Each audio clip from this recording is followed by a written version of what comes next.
3 2 1 হাতটা সামনে ধরে রাখুন 3 2 1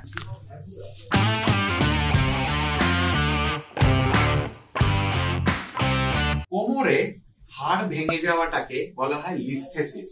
দু রকমের লিস্থেসিস আছে, অ্যান্টেরোলিস্থেসিস হাড়টা সামনের দিকে স্লিপ করে, আর রেট্রোলিস্থেসিস হাড়টা যখন পেছন দিকে স্লিপ করে।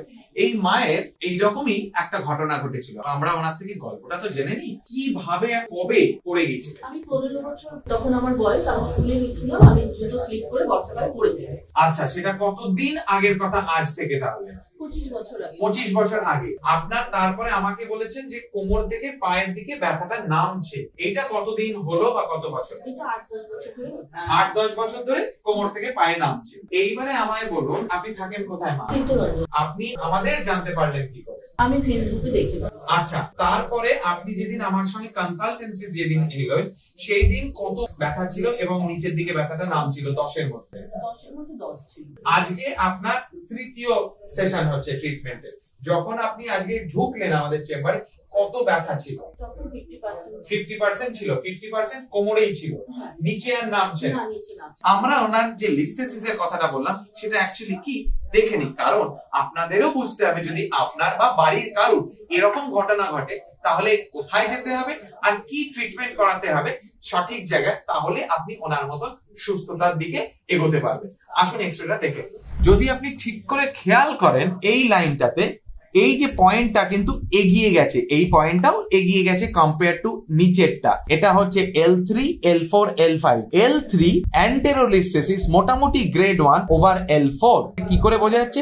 এইখানে একটা ক্র্যাক লাইন বা ব্রেক লাইন আছে, সেটাকে বলা হয় পার্স ব্রেক। তো এই যখন পার্স ব্রেক হয় তখন সামনের দিকে সরে যায়। এবারে ডুজ এন্ড ডোন্টস টা তো বলতে হবে, না হলে আপনি বুঝবেন কি করে কোনটা সঠিক বা কোন কাজটা আমার না করা উচিত। ফার্স্ট অফ অল, একটা বেল্ট পরবেন। কখন? সব সময় একদমই না। যখন জার্নি করছেন বা অনেকক্ষণ ধরে রান্না করার মতন দাঁড়িয়ে আছেন, তখন বেল্টটি পরবেন, অন্য সময় বেল্ট পরার দরকার নেই। দ্বিতীয়ত, যাদের সামনে দিকে অ্যান্টেরোলিস্থেসিস আছে, পিছনে আর্চ ব্যাক করা সারা জীবনের জন্য বন্ধ, একদম করবেন না। সামনের দিকে যাদের চলে গেছে, আর যাদের পিছন দিকে চলে যায়, তাদের সামনের দিকে ঝোঁকাটা সারা জীবনের জন্য বন্ধ। এই মায়ের এক্সরেতে আমরা দেখলাম হাড়টা সামনের দিকে বেঁকে গেছে, রাইট ওভার হিয়ার। সেই জন্য উনি পেছন দিকে একবারের জন্য ঝুঁকবেন না। সামনের দিকে ঝোঁকাটা টেম্পোরারি বন্ধ থাকবে, হাড়টাকে মজবুত হয়ে যাক, তারপর উনি যতবার সামনের দিকে ঝুঁকুক অসুবিধা হওয়ার কথা নয়। আমরা দুদিনে ওই সায়াটিক নার্ভের যে অংশটা সেটা খুলে দিতে পেরেছি। আজকে ওনার হাড়টা সেট করে দেব, যাতে ওনার যে স্লিপেজটা আছে ওটা আস্তে আস্তে কম হয়ে যায়, নিয়ার নরমাল চলে আসে। তো আসুন এই মায়ের ট্রিটমেন্টটা আমরা দেখে নিই কি করে হয় সেটা। যেহেতু মায়ের L3 ওভার L4 বেরিয়ে গেছে, আমরা L4 টাকে চাপ দেওয়ার চেষ্টা করব বা স্লাইড করার চেষ্টা করব সামনের দিকে, যাতে এই রকম হয়ে আছে, এটাকে যদি আমরা পুশ করি তাহলে সেম হয়ে যাবে। সেইটারই চিন্তা ভাবনা করে এই কাইরোপ্র্যাকটিক ড্রপ টেবিল আজকে first treatment shot. Change of hand please.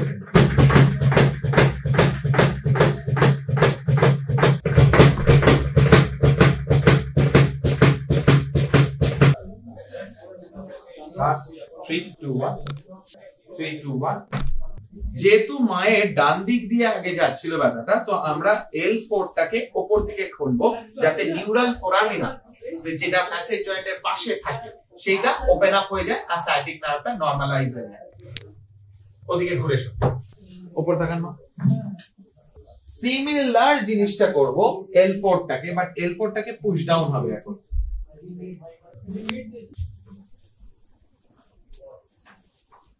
হ্যাঁ, পা বাইরে মা।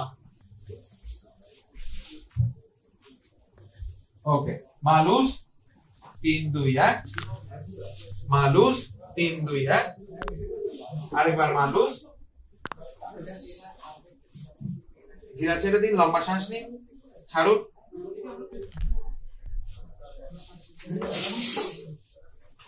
হাত হয়ে উঠুন, মানে পা উঠে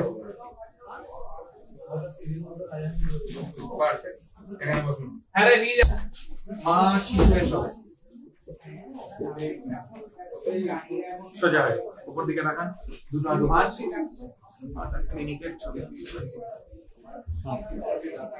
ওকে, এই এক্সারসাইজটা আপনারাও করতে পারেন যাদের অ্যান্টেরোলিস্থেসিস আছে বা হাড় যেখানে সরে গেছে। দুটো হাঁটু বুকের কাছে টানুন জোরে, 1 2 3 4 5 6 7 8 9 10। ইউজুয়ালি 10 গুণে 10 বার দিনে 2 থেকে 3 বার করাই উচিত, তাহলে স্টেবিলাইজ করবে না। This helps in activating psoas muscle. 1 2 3 4 5 6 7 8 9 10। টানুন না, 1 2 3 4 5 6 7 8 9 10। 1 2 3 4 5 6 7 8 9 10। কুকুর হয়ে শোবে। ডান পাটা লম্বা করে তুলবেন আর নামাবেন।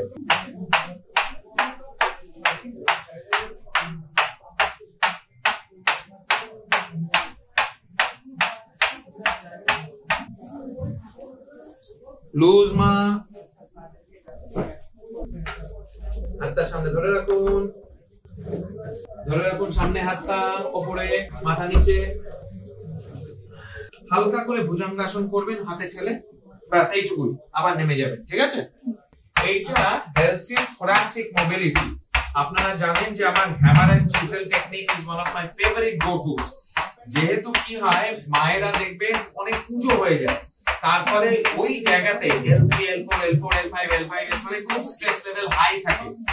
এটা যদি উনি অনেক ছোটবেলায় পড়ে গিয়েছিলেন, বাট বয়সকালেও হয়, ডিজেনারেটিভলি পার্স ব্রেক হয়, তো সেইটা যাতে না হয়, thoracic mobility is very very imperative and critically important. মা এখানে উঠে দাঁড়াবেন, কুনুই সামনে, রিল্যাক্স থাকুন, 3 2 1 ব্যাস। মা এদিকে ঘুরে, ডান দিক, এরকম ক্রস, কুনুর উপর কুনুই, 3 2 1 ব্যাস। এবারে ওনাকে টেস্ট আউট করে দেখে নিতে হবে যে ওনার কোনো টান পড়ছে কিনা, specially in the sciatic area. তো আমরা ওনাকে দুবার সামনের দিকে ঝুঁকতে বলবো, বাট বি অ্যাওয়্যার পেছন দিকে তো জীবনেই ঝোঁকা যাবে না, কিন্তু সামনের দিকেও অ্যাভয়েড করা উচিত। This is only for testing purposes. সামনের দিকে হাঁটু সোজা করে ধরে খুবই তাড়াতাড়ি, আবার উঠে আরেকটা বার। বাবা, এ তো অলিম্পিকে চলে যাবে। কিরকম লাগছে? কোনো কিছু অসুবিধা? না, কোনো কিছু অসুবিধা লাগছে না, একদম মনে হচ্ছে 100% ঠিক হয়ে গেছে স্যার। সবাইকে আসতে হবে। আচ্ছা, থ্যাংক ইউ সো মাচ। ভালো থাকবেন। আরে আবার সামনে ঝুঁকলো। না না, ভালো থাকবেন, ভালো থাকবেন।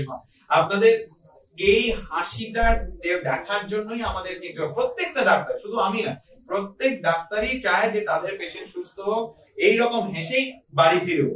Thank you so much.